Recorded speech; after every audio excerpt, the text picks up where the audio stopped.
The platform. Step up and speak out.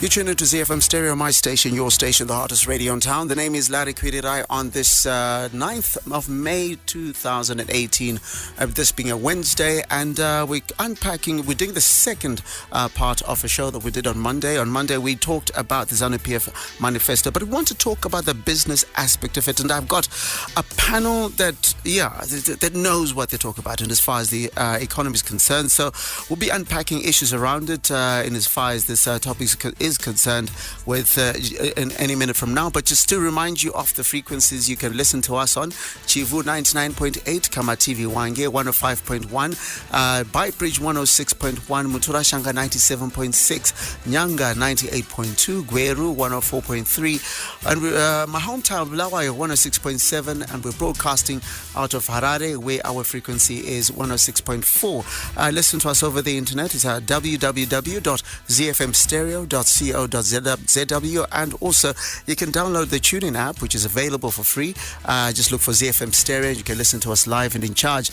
On Facebook, it's facebook.com/ZFM Stereo. And just in case you didn't know, we are broadcasting this live, and so we've got video being broadcast via our Facebook page. Just go and check us out there and see the reactions live and in charge of our panelists in the studio. And also you can follow our Twitter account at ZFM Stereo. On Instagram is at ZFM Stereo ZW. And this show, of course, is available via YouTube. Just go to our platform sometime tomorrow, and you'll be able to download it, or rather, let's stream it via our YouTube page. Just look for ZFM Stereo. And our WhatsApp number for today, the conversation being live, is 0731 168 045. That number again, 0731 168 045. Do get in touch. So, before we go into today's show, I'm going to take you back to an excerpt of a discussion that we had this past Monday, because it was something that evoked a lot of emotions from people that were listening to the show. And this is one of the reasons we decided to bring in this panel to come and discuss this issue. So we're going to play this little clip that we had from a guest that we had, Dr. Alex Mugaga, on his view of this manifesto that was brought out by ZANU PF recently. He's telling people things that are told to kids. Things that we are supposed to believe as adults, that these things are possible. They've been 38 years in power. They've not been able to do this. And yet, all of a sudden, between 2018 and 2023, they are in a position to build 1.5 million houses. It's not possible. They must make realistic promises to the people. I think that is what is important. But as I have already pointed out, the manifesto is full of falsehoods. It's full of claims that are incorrect. I pointed out that, and I would want him to answer that question. He says they've built a formidable health infrastructure. Does he look at Parenyatko, Gomo, and other hospitals in Harare, in Zimbabwe, and all over the place? And he can honestly say that it can be regarded as formidable health infrastructure. So, just looking at some of the policies that are being talked about, as far as this policy the document is concerned, it says attaining economic growth rate at least 6% per annum over a period 2018 to 2023, $5 billion US dollars annual foreign direct investment inflows, and $10 billion of domestic investments, increasing industrial capacity utilization to at least 90% by 2023, and increased use of information communication technologies to enhance productivity, produce product marketing, governance systems, and service delivery. So in that clip, I've got just first of all to introduce my guest to talk about whether these things are feasible. We're just talking about some of these things. We've got a couple of other issues that we're going to talk about, among them re-engagement with the rest of the world. But first of all, the studio of a businessman and aspiring Warren Park constituency member of parliament for the ruling ZANU PF, Mr. Gilbert Muponda is here. Also with us, we've got an economist, Mr. Percy Gwanyanya, and we've got by Zimbabwe CEO Munyaradzi Hwengwere. Joining us in a few will be the CEO of the Zimbabwe National Chamber of Commerce, Mr. Christopher Mugaga. So welcome, gents, to the program. Thank you. So I'm going to start off with Mr. Muponda. I have to ask it. The bread and butter issues, in as far as that is concerned, how do those, so some of those things that this document spells out, how do they deal with bread and butter issues? Well, thank you, Larry. I think the starting point is that the country had been under such pressure because it was isolated from the traditional capital markets. Basically, we're living hand to mouth without access to the credit market. So the thrust of that document, which is the thrust of a modern economy, is to build confidence and create a conducive environment for investment, which will then create jobs and boost production around the country. So I think the policy is exactly what we needed in terms of re-engaging the international community, whether it's the UK, the US, the International Monetary Fund, the World Bank, the Commonwealth. All those things I think are critical in terms of then putting the small blocks in place. But the macroeconomic situation needed to be addressed in that we need to stop yelling at other countries, and whenever we get a platform, we need to be friendly and attract investors. Therefore, the new mantra that Zimbabwe is open for business, it's no longer just politics, it's economics and politics. The idea being that we are independent politically, but economically we are still weak, and for that we need to engage the international community and access new markets, capital, skills like that. And then I'm going to ask the same question, of course, to you, Mr. Hwengwere. How, in as far as the Buy Zimbabwe campaign, let's look at one aspect. We're looking at $5 billion from outside the country and $10 from the domestic market. How that's being said on the surface, but does that aspect of the document deal with the bread and butter issues? Obviously, you will never get a policy document that spells out the details. It's always in the action, isn't it? It's always what people actually do. But I think what we now need to do, I think Zimbabweans generally seem agreed that in terms of middle income status 2030, very good. Open for business, very good. But I think what is needed is to say, how do we ensure that the bureaucracy actually translates these things and realizes those aspirations? Because actually the devil is in the detail, so to speak. Same question for you. How does it actually translate to bread and butter issues for me sitting at home? Manifestos have always been beautiful at the ruling party level, but what, like my colleague has said, has been lacking was the implementation aspect.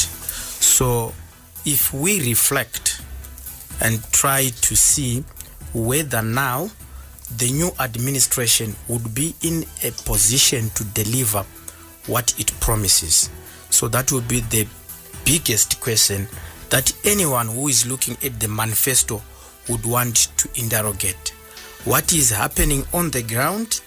Does it tally with the promise that the new administration is actually rolled out to the people in respect of, firstly and importantly, opening up the economy for business? Opening up the economy for business ostensibly coming from the backdrop that it was closed for business. What are we going to do to open up the economy for business, to increase investment, like I have said, local and foreign investment? So those are the key issues that we should know. But importantly, those people who are going to be rolling out the manifesto should actually understand it, the thrust of the country. If you look at all countries that went through challenges, they then determined themselves to say, we want to follow this economic thrust, and we get bought to that economic thrust as everyone and follow that economic thrust. Look at China, look at every country. the turnaround to come, we need people to be bought in respect of the manifestos, in respect of the policies. Do we get people bought? Do we get people to rally behind that manifesto is the most important thing. And most important than that is, are we going to practice what we have preached to the people? 0731-168-045. That's the number to get in touch with us. We just get the broad assessment of the document so far, but I want to now get specific. And I think from an investor point of view, I'm going to ask Mr. Muponda this question. That aspect of $10 billion annual investment, internal investment, how, in practical terms, how would that be achieved? Well, I think we have certain institutions that have been, created for such a purpose, and the environment that's been created. You've got institutions such as NASA, which is a cash-rich institution. We've got Old Mutual. You've got certain pension funds that have got this capacity, and you also have government, which has got sometimes they've got excess resources that can be used to invest. But I think it's more to encourage people to do more savings than than spending money. It's a culture that is really needed, whereby people are encouraged to invest their funds. So we need to create such environment where people have got jobs. From a job, you then can use part of your salary for your usual expenses. Then you have excess, which can then be invested, whether it's in a bank and things like that. So there is some work to be done in terms of even the banking situation, where you've got the banks, they are charging you money for depositing money there. So we need to create a more conducive atmosphere where people are attracting deposits into the banking system. So it's a starting point, whilst there are still challenges that have to be sorted out. 10 billion, I think it's optimistic and a bit of a stretch, but I think roughly a figure around 7 billion is more practical, because you're looking at the GDP of the country and our budget. Our normal budget, I think, is 4.5 billion. So for you to talk about investment, double your budget, I think it's a bit of a stretch, but I think it's a good starting point in terms of giving confidence and direction where the economy is going. We're talking about converting the economy from being consumers' economy to one of investors, where people are now investing their funds into the economy. That's a good starting point, and I think it's the right point of view. Joining us now is Mr. Christopher Mugaga, who is the CEO of the Zimbabwe National Chamber of Commerce. Thank you very much for joining us. My question is based on that manifesto, and I'm going to get you deep into the discussion. We talked about the economic growth of at least 6% per annum for the period 2018 to 2023. How do we get to that in practical terms for someone sitting at home to say, you 6%, how do we arrive at that figure? I mean, we're having a situation here where the previous speaker said, okay, look, let's be realistic. Let's look at 7 billion. 7 billion is a figure. So how can we as an economy get to 6% per annum? Well, thank you very much. Good evening, Zimbabwe. Yes, I think it's quite a very pertinent subject, given that maybe Zimbabwe as a nation, it had its own record of manifestos which had become quite very verbose, promising, but maybe delivering nothing on the ground. But maybe dwelling on your question to say 6% annualized GDP growth, it is possible. If you were to ask whether it's possible or not, certainly I would vouch to say it's quite very possible. But as business, I think we will not dwell necessarily on the 6%, but we are looking at what are the issues, the agenda of the present administration. Why present administration? Because the 6% is coming from the ZANU PF Manifesto, which I believe that is the case. And if they are saying 6% growth, naturally, given the challenges we are having in terms of forex shortages, challenges we have regarding the savings rate itself, which is negative of GDP, you look at investment rate, I think you know very well in terms of FDI to GDP, how depressed it is if you look at it for the past 5 years compared to other years. I think it's no mean figure to talk of a 6% consistent growth, but maybe with proper policies in place. I was just going through the many pillars of the manifesto of ZANU PF, which I think is based on fighting corruption, uniting as a nation. I think you know how divisive, not only the elections, but the polarization, media, the fourth estate itself, how it had also somehow created crevices in terms of uniting the nation. The issue of creating jobs, re-engaging, I think that's a case of looking at the international community, to look at the international financial institutions, looking at the other countries. I think it's seen the president is in Qatar today. Yesterday, he traveled to a number of countries, also being a guest at Davos, which you know very well Zimbabwe had never been a guest to. So that on its own, I think, is sending what we consider to be tailwinds for growth. But 6%, given the rate at which we are moving at the moment, might be asking for too much, which then means we have to go deeper and down to say, what is it that Mr. Mnangagwa could do better than his predecessor? Because we know very well that corruption had been an issue, and it remains an issue which is unresolved. Because since he came into office, I want to believe we are yet to see heads rolling in terms of that. There is a case of possibly, I think you agree with me, if you look at the currency issue, we're a country where people still debate on whether rand or US or maybe going a currency board, or that it had been some terms which you continue having. But what is our challenge? Is it the currency we are having, or it's an economy which has disappeared underground to become more informalized than ever before? So it's a case of creating that employment, but employment comes with production. Production comes with confidence, but confidence also, I want to believe, it comes with proper policies. It comes with avoiding cheap politicking, because sometimes political parties, they end up forgetting that manifestos are what investors want to hear. And if you become more political and at the same time populist in your manifesto, naturally, remember, a manifesto is not a government policy, it's a party policy. But sometimes when manifestos become too ambitious, remember, we're coming from a level where 2.2 million jobs were created, a level where a number of things were promised. I think Mr. Mnangagwa will go down and look at how Mugabe lost it during his time as the president of the nation, how populist most of policies were, and as business, definitely we think they have a chance to be honest. And as business, I think our major worry, we are not preoccupied necessarily with the figures they are putting when they say 6% annual growth continuous, but it's the environment they have to create. One, the environment is well, which we believe at the moment there's been a major focus on foreign investors at the expense of domestic investment. Because if you look at the bad times when Zimbabwe's economy was at the ebb, it's the local people, it's domestic savings which had been driving a lot of things. But the moment you overemphasize on FDI, sometimes you will see that it's very costly to drive an economy using FDI as a base than maybe to rely on domestic resources for a country with such mineral resources, country with such human resource, country which even land. You then ask to say, is it the dollar from outside we are looking for, or is the dollar we can generate by utilizing our resources? I think that's the thing. Mr. Muponda, that question, that statement coming up says, you know, the country has been served a lot by domestic savings and things of that nature. The question that will be asked, and I think you made reference to it in passing, to say how much more can be squeezed out of the local investor, whether it's through taxations, whether it's through companies that were running in the economy as bad as it was. How much more can be squeezed out of them to get to that let's call it 7 billion that you talk about from a fiscal purpose, and whether it's from fiscal what you call it, discipline, whatever the case may be. How much more can be squeezed given the fact that we've already given so much in the past 15 years, so to speak? Okay, I think obviously the local investor deserves some credit, because during the hardest times when this country was facing proper sanctions, like when things were tough, it's obviously the local people who have carried it through.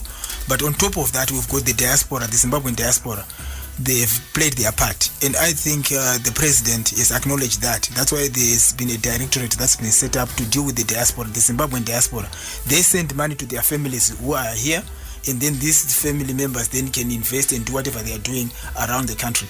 But there is a bit more that we need to do in terms of to unlock local investors. And one of the biggest challenges we have is that our land is not as efficient as it should be as an asset, because there is lack of title, or the title is not bankable and things like that. And also even in Harare houses, a lot of them don't have title deeds. Most of them are sessions, and a lot of them are on leases and things like that. So there is a lot of restructuring that's needed to do in terms of getting title deeds for houses, because there's a lot of capital that is tied up in those houses that will allow, say for example, if you own a house in Glenora and you've got a session on it, you can't take a session to the bank to borrow against it. What you need is a title deed. So I think there's some reform that's needed to unlock more capital which is locked locally. And also the diaspora needs to be acknowledged and engaged more rigorously and more vigorously to acknowledge them that they've been the best, the backbone of the economy when we're facing our harshest situations. So I think the government has acknowledged that, but there's more that needs to be done, because obviously you can't rely on foreign investors. Foreign investors, they choose which areas to invest, and sometimes it takes so much time. I mean, you remember about Dangote. He came, there was a lot that was said about it. I don't know much that has happened since then. But a local investor, he doesn't do much fanfare. He invests, he decides, he gets things done. So what we need is to make sure that we have created an environment where a local person can actually go to the bank, use his title deeds to get some capital, and then borrow and then invest in the local economy.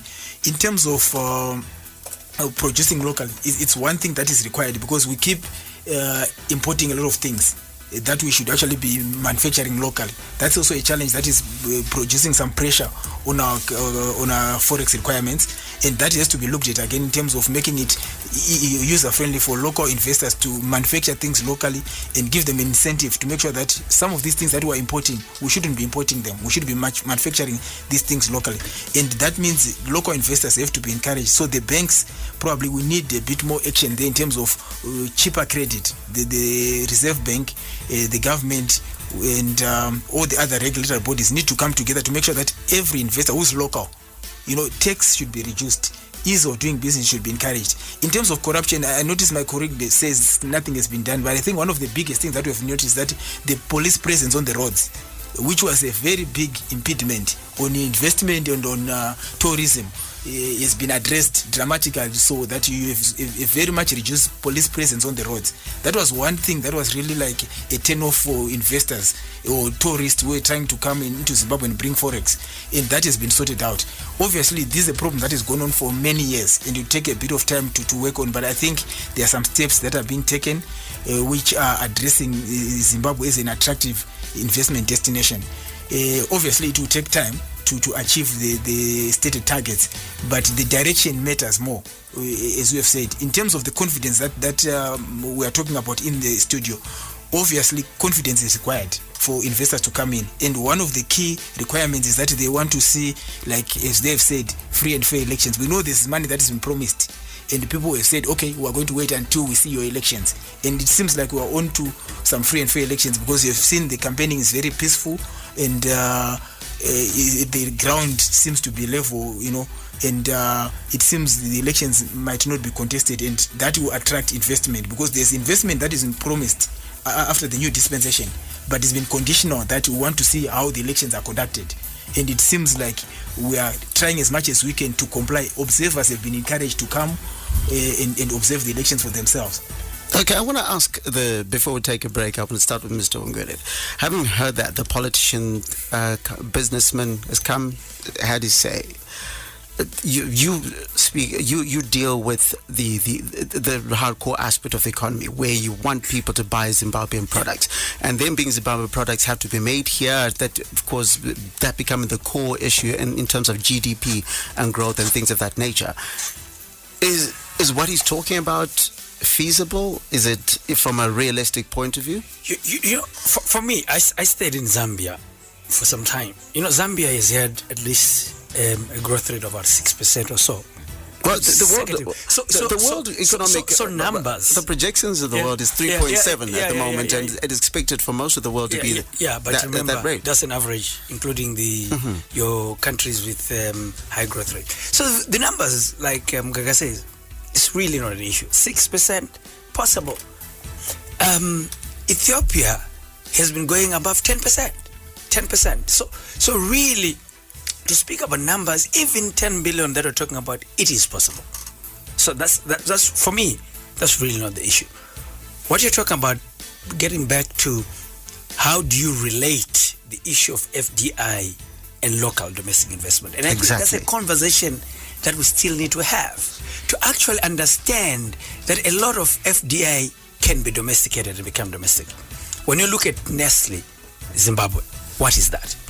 What is that? So, for me, the question is, when we get FDI, what does FDI do in Zimbabwe? what is the relationship between that foreign investor and the local enterprise development? And I think there's really nothing wrong about attracting international capital as long as that capital comes here and unlocks wealth here. As long as, when we talk about Zimplus, if Zimplus comes here and creates an enterprise development program for people in Mondorongezi, and then you have new farmers that come out there, and then within that you have a robust local content program, because of that foreign direct investment that comes here, you guarantee other businesses that then occur locally. I think you've created a new ecosystem. So I think that's fine. So I think part of the challenge that we have is that we then think of a binary relationship where you think FDI means foreign and it has no relationship to the local. Let's change the conversation. Let's say, okay, what is it that FDI must do on the local market, and what conditions are necessary to attract that? And also the mechanism. A lot of things that government says well and good, or political parties say well and good. Let's go to the implementation. That's where the crux is. And I think we haven't spoken a lot about what does it take for a country that has been going on for decades underperforming to move from one kind of mindset to the other. So for me, those are the issues. Before we take a break, I want to ask you, Mr. Gwanyanya, again, the same question. Is it realistic? Let me give an example of, I know people saying that numbers don't matter, but a listener, Seth ZW on Twitter, says anything below 8% annual GDP growth won't cut it unless we have given up trying to move more Zimbabweans out of poverty in the next 10 years. Okay, you say he's not interested in that 6% projection. So that's a listener asking that question. What is important is for us, we are agreeing basically on what needs to be done. Implementation is key, we all agree. But importantly, everyone should understand the strategy that an economy should take. We all agree that investment is important. How do we achieve investment, both local and domestic? One of the key issues that this country should look at is to understand that it is a commodity-dependent economy. There is a lot of value to unlock from our commodities. Minerals, for example, we have got about 1.8 trillion to unlock. How do we unlock value from our commodities? We can look at FDI and domestic capital, because capital is clearly a binding constraint to achieve that investment. How do we unlock that capital? Unlock it from your own resource. How do we use your own resource? This is the thinking that as policymakers should preoccupy ourselves. I would proffer this. Why can't we forward sell our commodities, unlock significant amount of money, and strengthen our currency? Our currency is our confidence, and our confidence is our currency. Things will fall in place. There would be this relationship about currency and confidence. Very important. FDI linked to currency. Domestic investment linked to currency. As long as we have got an unstable currency situation, we cannot move this economy forward. It will be academic exercises. We need to move away from this habit of planning without putting it into action. Measurables, things to say from A to B. What would be our strategy to get out of this situation? Rather than to say we want 17% investment, 17% of GDP, we want to have this amount of savings. How do we achieve that? That will be the most important thing for us to debate. Okay, ZFM Stereo, my station, your station, the hottest radio in town. I'll come up after the break because there's something that you triggered there. And one of the issues that comes up in this document is the issue of special economic zones. We can have a bit of a chat around that topic. And keeping in mind that aspect, you talk about forward selling. And what are the implications in as far as that is concerned, especially bringing up issues of indigenization and, the changes of those laws and things of that nature. Get in touch with us on 0731 168 045. It's ZFM Stereo, my station, your station, the hottest radio in town. The platform. Step up and speak up. You're still tuned into ZFM Stereo, my station, your station, the hottest radio in town. You're talking about the business of the ZANU PF Manifesto. My name is Larry Kwirirayi. This is the platform. And one of the areas that is brought up is the special economic zones. It says it's instruments for development that help to stimulate economic development in many countries. President Munyaradzi cited special economic zones as one measure adopted by government that was set to lure investors given the various incentives offered. Current SEZs are Victoria Falls, Bulawayo and Sunway City. When we keep talking about proper implementation, and for someone, I always like to bring it back to someone sitting at home. What would proper implementation look like? So let's go to the Chamber of Commerce in as far as that is concerned. Proper implementation of economic zones, and keeping in mind Nyaya Mataura earlier on about the local investor. Yes, thank you so much. Maybe on implementation, I hear you are hinting on the special economic zones. During the ZANU International Business Conference, I'm aware there had been a very rich debate regarding the very lack thereof implementation regarding special economic zones. Sometimes when you are critical, it's not a negative attitude, but we can only be better by looking at our weakness. How do I answer what you're saying? Let me think that maybe the best way a manifesto would have come out, especially from ZANU PF, there's one thing which I believe had been killing that appetite to implement. It has failed a lot of institutions in terms of how we progress, including special economic zones. What is it? I think I will call it the lack of independence of institutions. If one day they will sit with their manifesto and say, one of our crises which we need to achieve, if we are to achieve it in the next administration, institutions have to be independent. The reason why we don't implement sometimes is compromised individuals in important offices. If special economic zones are not implemented today, who is answerable? Who appointed who? I think as private sector, we are very clear also to say, sometimes we end up having can I call it an internal capturing system where some people certainly not become independent, rather accountable for the simple reason that they feel like because I was appointed by such a big office who asked me what to do what. So it's independence of institutions which we are lacking. It is the same thing also after the list on the forex. Remember, there was externalization list of people who said they externalized.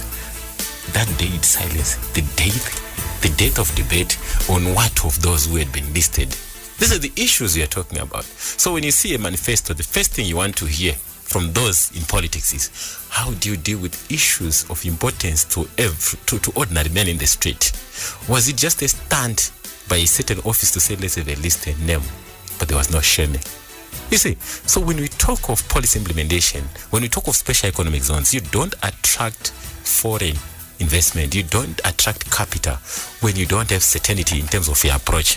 Up to now, if you ask his private sector, we are still waiting to hear what of those who have externalized, because we are so surprised with the level of silence on it.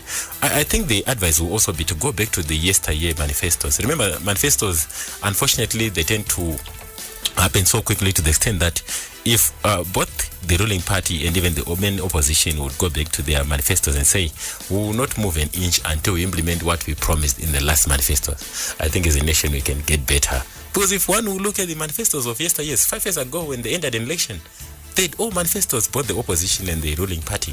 How far had been the implementation of that? Then maybe there's one issue which I think is very important, which happened in Kigali, the signing of the African Continental Free Trade Area, and obviously to business, to the nation. Everyone is waiting to hear what it means. But that date or absence of any hint on whether it's a manifesto to say we are going to join the ACFT as a way of increasing trade, it's not coming out. So I certainly think much can be done even in manifestos. Manifestos are not a cast in the stone which maybe you can sit and say because it was launched, so they will not look at those things. But I certainly believe before you even talk of the special economic zone, whether it's implemented or not, how are we following up on those treaties? If we go to Kigali and sign ACFTA, what is the roadmap for the nation? Are we going to ratify to become a member? We don't know. Maybe we just continue pushing without not knowing where we are exactly going. I mentioned the forex list. Are we going to see prosecution? Because when we talk of corruption, some are failing to manage it or to deal with it. These are the lists where we don't see progress on it. And I certainly believe it's one thing which our leaders have to sit on and say, no, look, we can't afford to continue having lists. We can't afford to continue talking on issues like this. Currency. Today, people are talking about the RTGS rate. They are talking of the treasury. Possibly, if you look at TBs right now, they become a medium of exchange. You can pay someone using a TB. It's currency on its own way. You look at even those who have got shares, you can trade. The fungibility of shares, old mutual shares.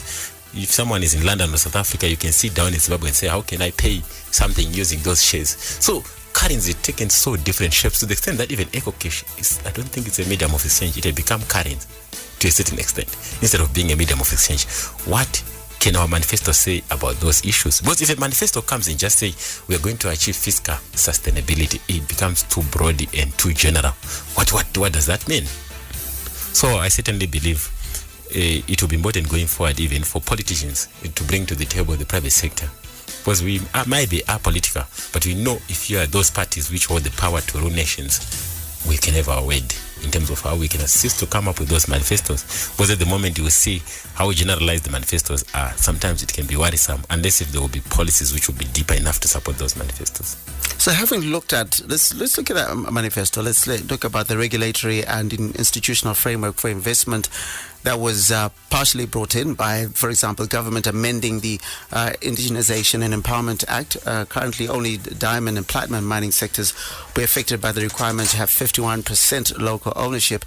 So that, is there enough in terms of at least starting off in terms of, I know you keep talking about they're forgetting about the locals, but improving the investment climate, are there at least movements that you see happening in as far as that is concerned? We're going to start with you quickly, and then I want to get Mr. Gwanyanya and Mr. Muponda into the discussion as well.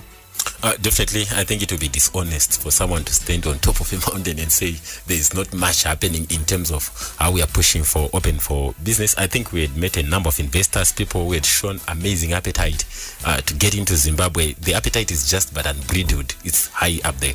But it's not enough for people to look at Zimbabwe. What is more necessary? Look at the countries where economies are moving. Your Rwanda, your Zambia, we just mentioned now. How they moved forward, it was an implementation to say, you just mentioned indigenization again. Debates. Someone is saying, why is it that platinum and diamonds, they will retain indigenization? What could be the basis for us not also to relax indigenization laws on that? So, to me, I think the greatest worry which we had, other than policy discourse, sometimes is the certainty. And I mentioned, I emphasized the issue of independence of institutions. To say when institutions become independent, confidence arise. Because even if an investor or a potential investor comes into a nation, you don't want an investor who will come and meet a minister to talk about investment. Once you see that, then you know there's a problem or there's a poison chalice of an investment environment. An environment should be certain to the extent that an investor should never, if Dangote is to come into the country, he should never worry about meeting a minister or whoever, including even the president, possibly. He should meet the people who are the private sector. Because what we want is economies when they are driven through private sector. And if that happens, I tell you, we will see a different Zimbabwe. A Zimbabwe where we will not over-publicize investors, but just see the results publicizing themselves. First of all, Mr. Muponda, that issue, Kuti, and this is something that is being said about specifically your political party, Kuti, the issues of compromised individuals and things that have come up. What was your response to be to that, in as far as, because that will be fundamental to the implementation of this particular document? Well, I think in terms of individuals, it's a challenge that we have, but the policy is clear in terms of what has to be done. So again, we go back to, are we actioning what is in the policy? Because our policies are very clear that we need to stick to certain standards and make Zimbabwe, move high up in the rank of no corruption and things like that, ease of doing business. Because obviously, if there is a very corrupt environment, the ease of doing business is very difficult. You don't know which office to go for what documents and how long the document should take to come out and things like that, because the environment is so murky. So I think what we need is sticking to the policy as it were, to make sure that if there are things that have been picked up, as he's mentioning that there was a list that was published, some action should at least be done or seem to being done, such that people know, okay, if there's a list that has been published of people who have broken the law, or some action is going to be taken against them. And most of these are corporates. So I think some action should really be taken to make sure that that doesn't continue, and to make sure that people know that they are accountable and there will be some consequences of bad behavior, because you are creating a dangerous environment for the country in terms of the forex. Because forex right now is a very scarce commodity. And when it's allocated and then some people are said to have externalized it without, proper follow-up, that obviously discourages those who are following the law. And that can now encourage, more people to misbehave in terms of handling that type of resource. So I agree with Chris that there's some action that needs to be taken. However, but I want to ask a quick follow-up question on that, and I think anyone else can wade into this discussion. Isn't a document only as good as the people that implement it? So it's all very well to have good policies, but the issue of the individuals is still hanging. I think the issue has to do with institutions. It shouldn't be about individuals. What you want to do is to respect an institution, that if the Reserve Bank has called you for a meeting, they are saying, please comply.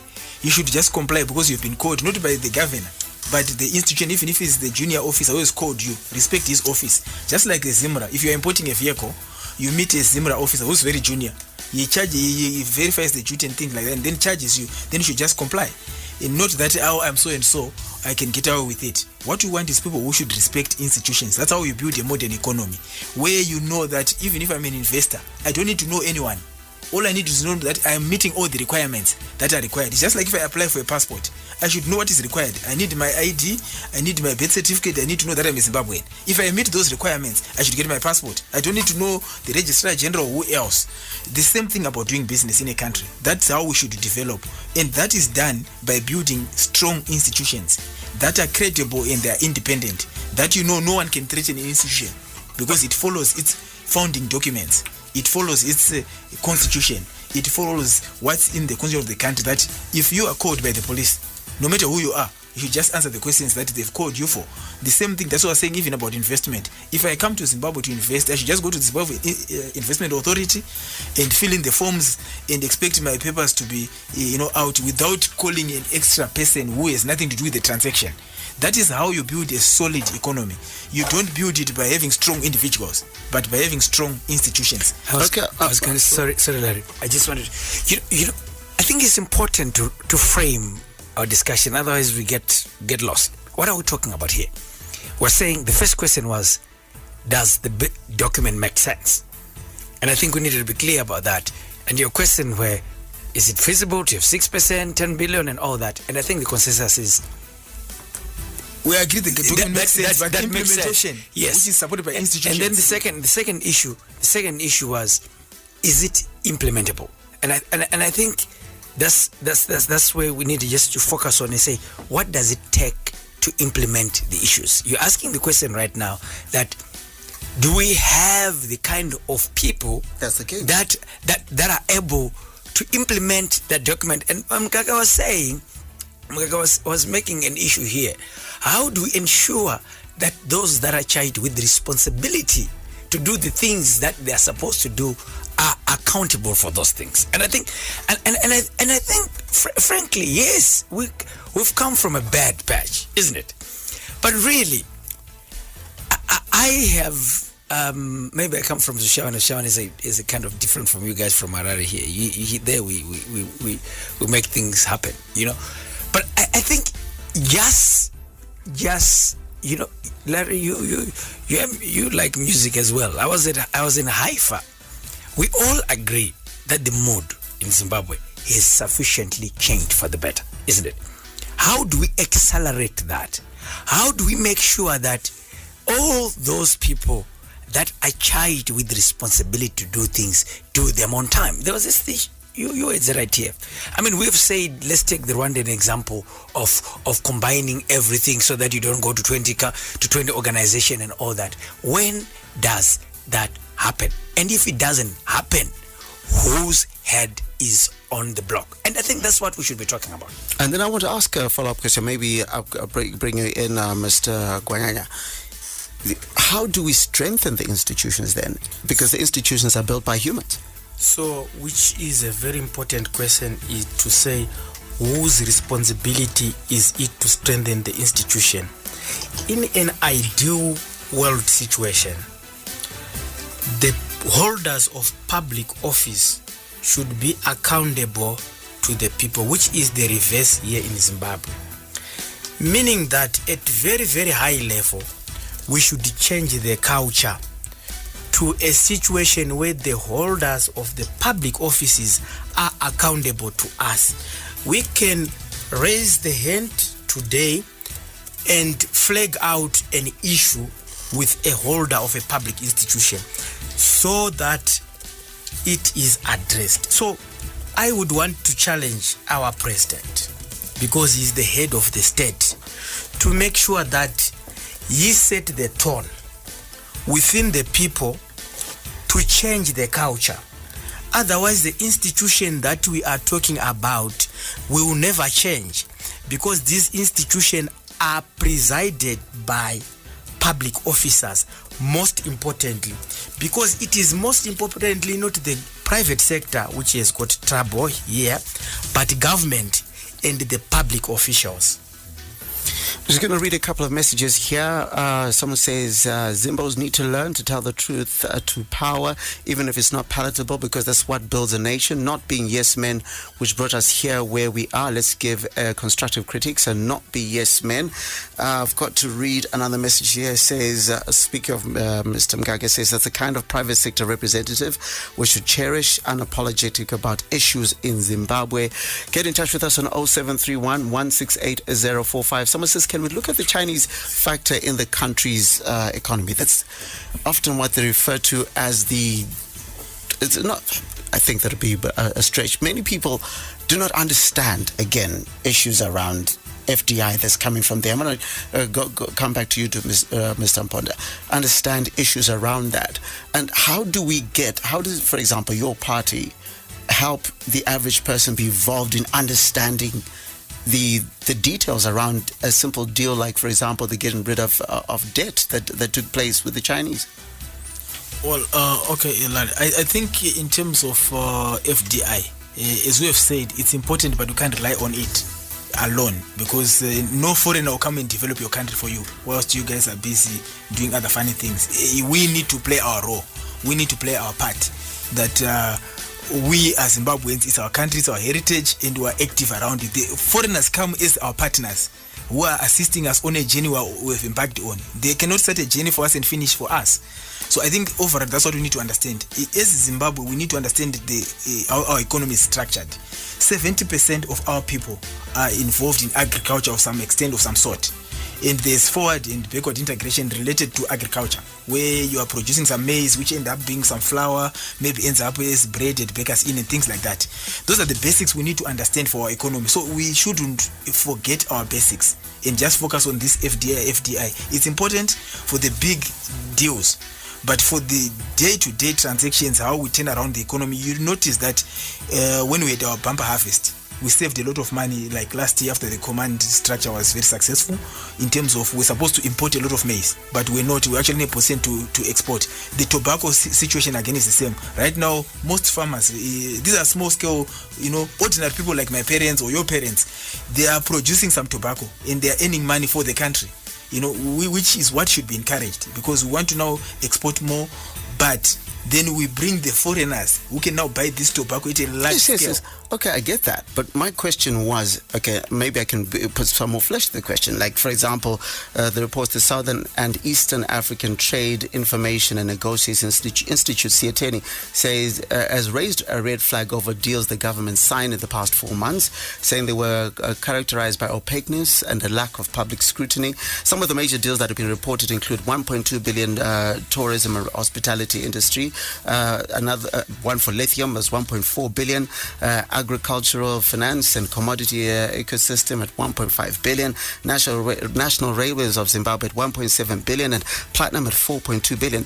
Now, given that sort of scenario, given we get told there's 11 billion, some figures say 5 billion and so forth, why aren't these deals so clear to the average person? And going forward, what are the implications? Let's ask Mr. Gwanyanya. So, I think this speaks to the institution aspect that we're talking about. We are expecting a lot of FDI. At government level, the trust has been private-public partnership, BOT, etc. Who in government is responsible for that FDI? Is it the minister who has failed deals, and we know in the public record that he cannot do the number crunching, but he's the one who is doing the number crunching. At one point, a deal is said to be costing 3 billion, the other day 1 point something. Do we have the necessary institutions to receive FDI? Do we have the necessary people to negotiate these FDI deals? That is a very, very pertinent question in Zimbabwe. Unfortunately not. If you go down South Africa, they've got offices specifically for that. I was asked by people from South Africa to say, do we have these competencies? Do we have competencies to negotiate public deals? So which is a space that we would need to quickly move in and close the gap. And build capacity, because Yes. obviously, I think you remember when we started the conversation, my colleague mentioned that we could securitize some of our mineral resources, whereby we could sell them upfront and get cash upfront and things like that. I'm sure you are aware that the people in, I think is this Sudan or Chad, they did one transaction with Glencore and they raised $9 billion. Yes. It was easy money, you can raise that type of money quickly, but right now they are fighting. Because now some of the prices of the commodities moved, the agreements were not done in a manner which was transparent, and there were no proper checks and balances. So those transactions, Zimbabwe needs such transactions, but we need to build capacity whereby we have the expertise that can look at these transactions to make sure that the public is protected, the future generations are protected, because these resources you are taking today, these are for our kids, their kids and things like that, for future generations. So we need capacity to make sure that whenever we do a transaction of that nature, future interests are looked after, rather than to just look at you are eating today, but forever generations are hungry and they are starving and they are destitute. So there are transactions of that nature which I think we need to build capacity, whether it's the Public Procurement Board or the Reserve Bank or the Minister of Finance. Such institutions need that capacity, but we don't have it as cities. But those are transactions that we should be able to do right now, because we have a lot of these minerals that are worth trillions of dollars, but we can't even raise 10 billion. That is such an iron. That is called a case. But like when you are standing in water, but you are dying of thirst. Mr. Muponda, what I wanted to say, you know, we need to be careful, gentlemen, about different roles that different players, and I think also our media here has a role to play. We're not talking about transparency, which is the issue. Is it a question of the same person who has sought the investment? Or is it a problem that we have as a country that we are poor communicators? Because I think we have a real serious problem. I mean, you know, how long did it take? Look at how long it took, the life cycle of even the externalization list in Zimbabwe. How long it was within the media. It was very little.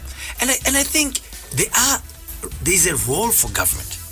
There is a role for the private sector. But there's also a role for communicators. And let's also be the first, as also someone who's in the media as well, and say, I think as media, we can communicate better. So what should we do when there's 4.2 billion? We should expect the same Minister Chitando to say, okay, guys, come, I'll tell you today how this 4 billion is going to be. 1 billion is going to go there, and another one is going to buy jackhammers or something like that.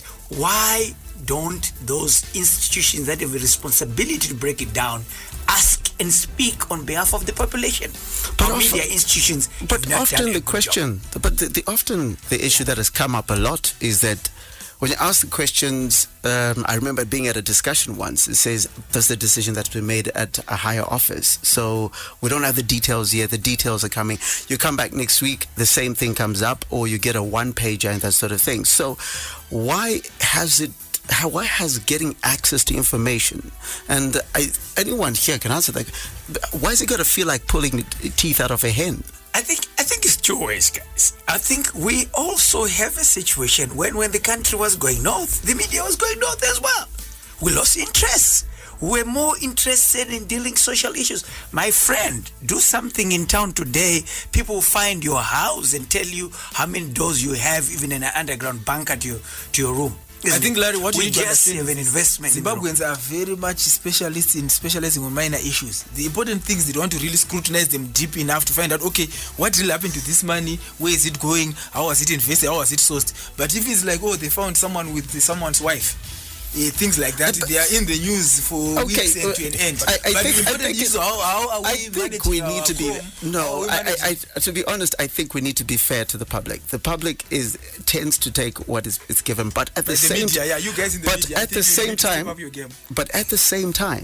look, at the same time, we also have to say that it's just difficult to come across a simple document from a government office. And that is the thing that I think, in terms of strengthening institutions that we keep talking about, that you have to actually call the minister himself to just get a policy document. Before we go, I haven't heard from you, Mr. Mugaga, before we go.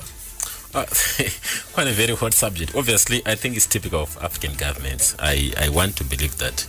But we can go around the circles. The crux of the matter, it remains when institutions are not strong. I think one thing I'm happy about today, if you look at the parliamentary portfolio committees, almost about 13 of them in Zimbabwe, I was just looking at most of these committees at Southern African level. I'd seen recognition of our parliament today in terms of how active it had been in interrogating issues. But also, we also blame us as private sector. In the case of individuals, we had the culture naturally of singing for supper in Africa. I think it's common where if you are a leader in a country, it's a winner take all.